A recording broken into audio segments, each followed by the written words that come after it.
जमशेदपुर के कदमा थाना क्षेत्र अंतर्गत शास्त्री नगर इलाके में तौकीर हत्याकांड मामले में पुलिस को एक और बड़ी सफलता मिली है।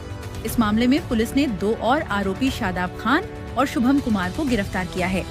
इससे पहले पुलिस मसूद इकबाल को गिरफ्तार कर न्यायिक हिरासत में भेज चुकी थी। पुलिस की माने तो हत्याकांड में कई और आरोपी शामिल थे और इन्हीं की तलाश में लगातार छापेमारी जारी थी। बीती रात गुप्त सूचना के आधार पर पुलिस ने छापेमारी कर शादाब और शुभम को पकड़ा। गिरफ्तारी के दौरान पुलिस ने उनके पास से मैगजीन लगा हुआ एक देसी पिस्टल बरामद किया है। पुलिस के अनुसार शादाब खान की मृतक तौकीर से पहले से ही गहरी रंजिश थी और इसी दुश्मनी के कारण हत्या को अंजाम दिया गया।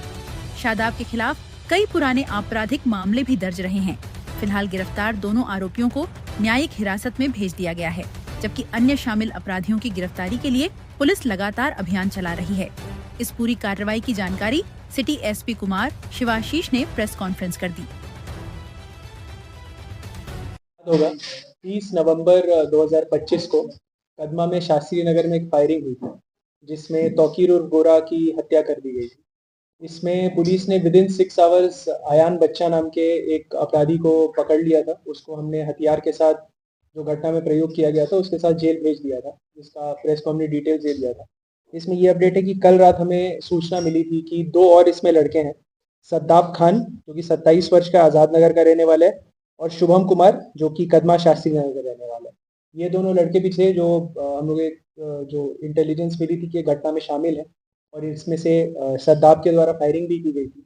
तो हमें सूचना मिली कि ये BH एरिया में बैठे हुए हैं। वहाँ पे हमने जब रेड किया टीम बना के, जो SIT Manoj Thakur DSP headquarter 2 lead कर रहे थे एंड अहम भूमिका PC सिन्हा कदमा थाना प्रभारी की थी। तो जब इस टीम ने रेड किया तो ये दोनों को हमने पकड़ा, कड़ाई से पूछताछ की। इन्होंने ऑफकोर्स अपना अपराध को स्वीकार किया और इनके निशानदेही पे शास्त्री नगर में ही जो पार्क है वहाँ से हमें जो घटना में प्रयोग किया हुआ हथियार था वो मिला था। टोटल अब इस केस में 3 अरेस्टिंग हो चुके हैं। इसमें जो शद्दाब खान है उसका क्रिमिनल हिस्ट्री 6 केसेस इसके ऊपर है। 2018 से 2024 तक लगातार इसमें केसेस हुए जा रहे हैं, जिसमें मारपीट, आर्म्स एक्ट सारे सेक्शंस इन्वॉल्व हैं। शुभम कुमार का भी हम लोग क्रिमिनल हिस्ट्री देख रहे हैं। उसका क्रिमिनल हिस्ट्री जैसे आएगा हम लोग केस डायरी और इन्वेस्टिगेशन में और आगे बढ़ाएंगे। इसमें रीज़न वही था कि जब शद्दाब खान के ऊपर जो मृतक था उसके द्वारा कई बार उसको थ्रेटन किया गया था, उसको नाइफ का काफ़ी बार एक्सटॉर्शन टाइप का भी किया जाता था एंड 2-3 बार ऐसा हुआ तो उसके पैर के पास बम मारा गया था। बम मतलब पटाखे ही थे, बट बेसिकली ऐसा था कि अग्रेशन उसको दिखा था जिसके कारण उसमें भय का ये था। ये जितने भी इसमें अक्यूज हैं उनका सब ऐसा था कि जो मृतक है उससे कुछ ना कुछ आपसी उसकी रंजिश थी। उसको ऐसा सबका ये ऐसा ही स्टेटमेंट था, या तो वो हमें मारता, इसके पहले हम लोग सोचे कि हम ही लोग उसको मार देते। तो इसी भावना से ये पूरा घटना को किया गया था। बहुत पैशनेटली ये घटना को उन लोगों ने अंजाम दिया था।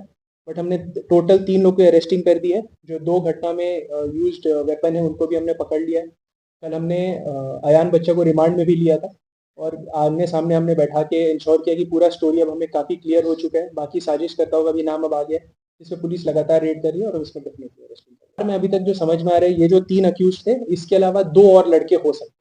अभी एक और जब उसमें पकड़ाएगा, जब हम लोग उसमें लगे हुए हैं, वो जब आएगा तो और क्लैरिटी आएगी। यही हुआ था कि अयान बच्चा ने पहले जो स्टोरी बताई थी उसमें कुछ इनकन्सिस्टेंसीज आ रही थी, कुछ चीज़ ऐसे आते जिसमें हमें लग रहा था कि ये कंसिस्टेंट नहीं है, इसीलिए उसे वापस रिमांड में लिया गया था। तो अब और क्लैरिटी आई है। अब हो सकता है कि और लोग पकड़ाएंगे, उनके लिए ले सकते हैं इनको रिमांड पे, तो फिर से रिमांड पे लोगे अगर और क्लैरिटी चाहिए हो। अभी तक ये क्लैरिटी है कि टोटल 4 थे, हो सकता है एक और था, बट उसके ऊपर अभी डिबेट है। शुभम कुमार है, एक और लड़का है जिसका भी नाम गोपनीयता के लिए हम लोग रोक के रखे हुए हैं। ये 3 लड़के साथ में बैठ के शराब पी रहे थे। इनका स्टार्टिंग में इनका बात होने लगा गोरा के बारे में, और उसी में फिर जब बात हो रहा था तो फिर उस बाद अयान बच्चा भी आया, वो भी उससे काफ़ी इरिटेटेड था।